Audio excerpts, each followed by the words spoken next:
Hey guys, welcome back to my kitchen. This week I'm making a risotto bake. This is a common dish in Calabria because it's a way of using leftover risotto.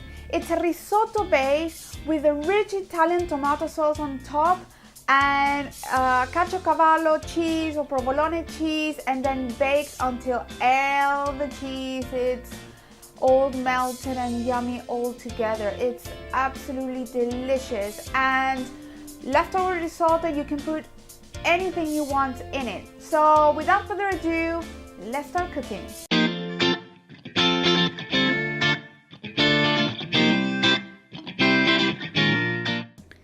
So the first thing that we need to do is mix the risotto with the grilled vegetables. I'm using some green vegetables that I had, that I made a couple of days before.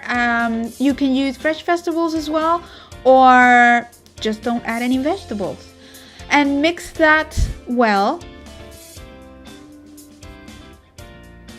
And then I've got here some chopped fresh parsley and some chives, just to give it a little bit extra flavor and extra freshness to the risotto. So once everything is mixed, butter well a baking tray, or you can also use non-stick spray if you like. I'm using butter because I think it works very well. So I'm buttering the tray very well, so there's no spot without butter. And then add the risotto to the tray and press tight so everything is very compact.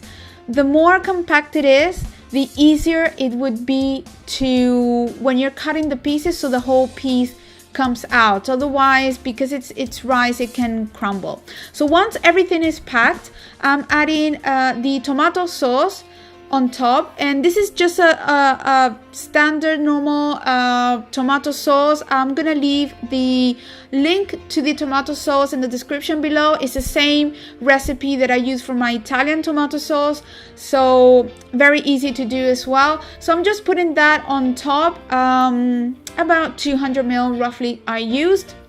So once you've done that, then put the cheese on top. So this is the last layer for the bake.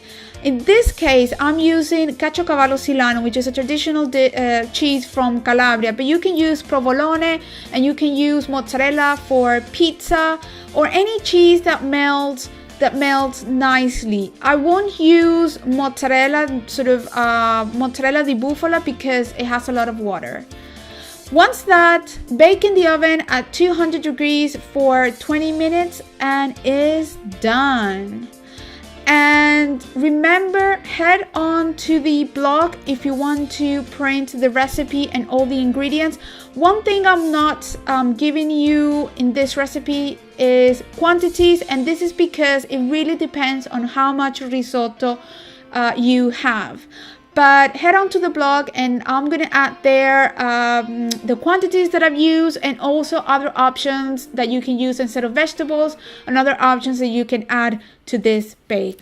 If you are watching this video on the blog, then I'll leave the options for other fillings down below.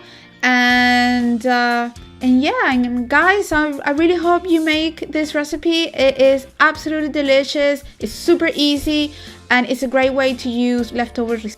So I hope you enjoy watching this video, and hopefully you'll make this recipe at home. As you can see, it's super easy to make. And you know, if you have leftover risotto, which normally with like, what do we do, this is a great recipe. And I'll see you next week with another recipe. And remember, now that you're here, subscribe to the channel so you won't miss any other videos, and I'll see you next week with another recipe.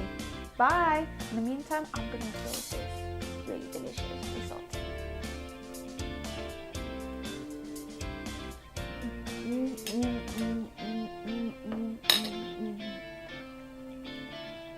Feel good.